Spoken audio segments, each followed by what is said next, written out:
Hello guys, welcome back again sa ating YouTube channel, no, The Action Man. Una sa lahat, may galap shoutout po sa lahat ng mga kakampeng at sa mga hindi man mga kakampeng. Kung interesado ka sa bidyong ito, patapusin mo na hanggang dulo at huwag nyo nang kalimutan na i-like at i-share ang ating video para malaman naman ang ilan sa ating mga kababayan na nagtutulog-tulugan sa katotohanan. So muli naman nagbabalik ang nag-iisa nyong host na si The Action Man para magbigay ng komentaryo at reaksyon sa mga mainit ng issue ng bayan. So ito ha mga ka-action, mga kakamping, no, may gusto lang ho ako na i-share sa inyo, no.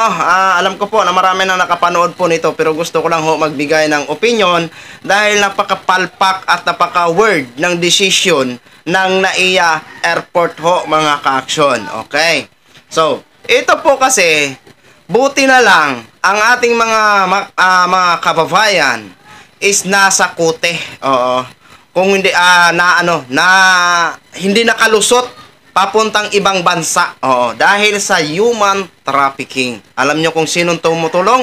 Kapwa din natin Pilipino. Oo, kapwa din Pilipino. At buti na lang, at sa interview, nahalata ho sila. O, kaya hindi ho sila nakalabas ng bansa. Kung nagkataon, problema naman kung anon datna nila doon sa mga amo nila. Kasi papuntang Thailand and then proceed papuntang Dubai. Okay, so bago po natin magtuloy-tuloy at bago nyo maintindihan, panoorin na po natin ang video.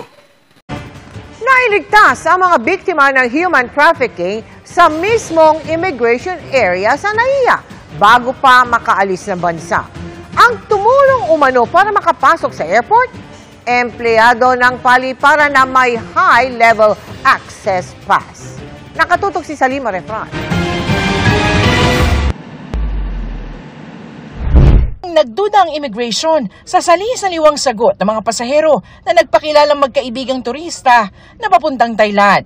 Kalaunan, umamin silang hindi talaga magkakilala at na-recruit bilang mga household help sa Dubai.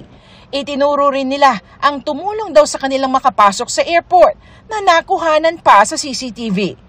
Isang airport employee na may high-level access pass para makapasok sa immigration area. Una po, dinala sa diplomat lane ito pong mga passengers na ito. When they were accosted by our immigration supervisor, pumila po sila doon sa regular counter. The escort remained doon sa area. Pinipilit po na manatili doon sa area at i-monitor kung ano po yung status ng dalawang passengers na kanya pong ina-assistihan. Agad na rescue ng IACAT ang mga biktima ng trafficking. Ang airport employee, pinaghahanap na at subject na rin ng investigasyon ng MIA. Controlled area na po yun, restricted area na po yun, no? Yung mula immigration. Very limited po ang binibigyan ng access on that particular area. Hindi po namin ito tolerate. At sino man may involved po dito na employee ng MIA mayroong sapat na kaparasan kung sila'y mapapatunayan. Pwede po sila matanggal ng trabaho dito sa MIA at mawalan ng mga benepisyong dapat may bigay sa kanila. And it's also being coordinated with the airport authorities para malaman po kung sino siya, anong ginagawa niya doon, official ba ang kanyang pagpunta doon sa immigration area, at maimbestigahan po kung may kailangan pong patungan ng sanksyon. Inuutos na rin ng Department of Justice na imbestigahan ng NBI ang insidente. So yun na ho mga ka-action, mga kakamping, no, napanood na po natin no, ang nangyari. Kitams, no?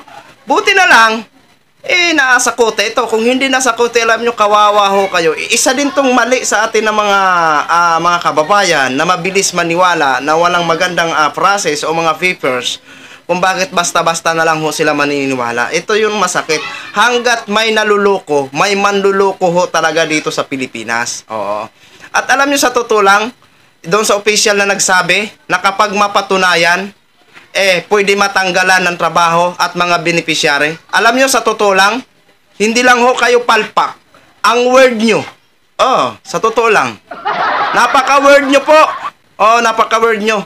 Dapat ang marinig ho namin sa inyo, pailan nyo ng kaso ng criminal liability of human trafficking. Hindi yung tatanggalan nyo lang ng trabaho o tatanggalan ng benepisyo.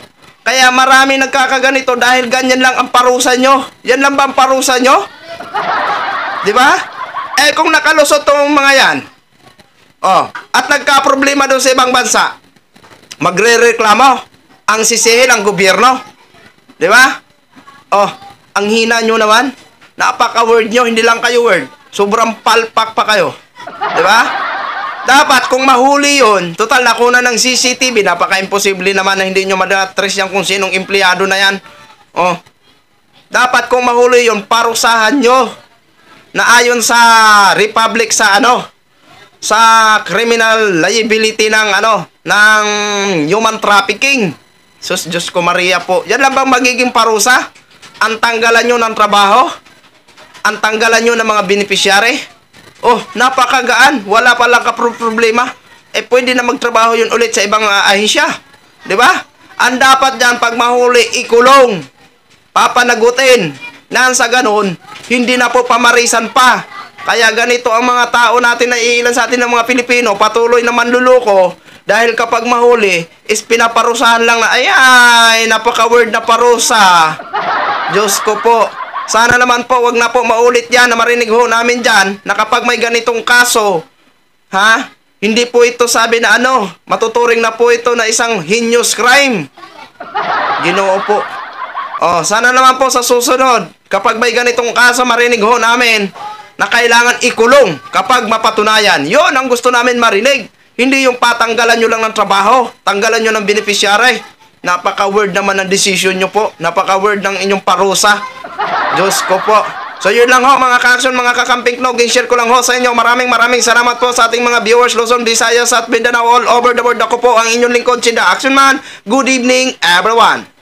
Beautiful.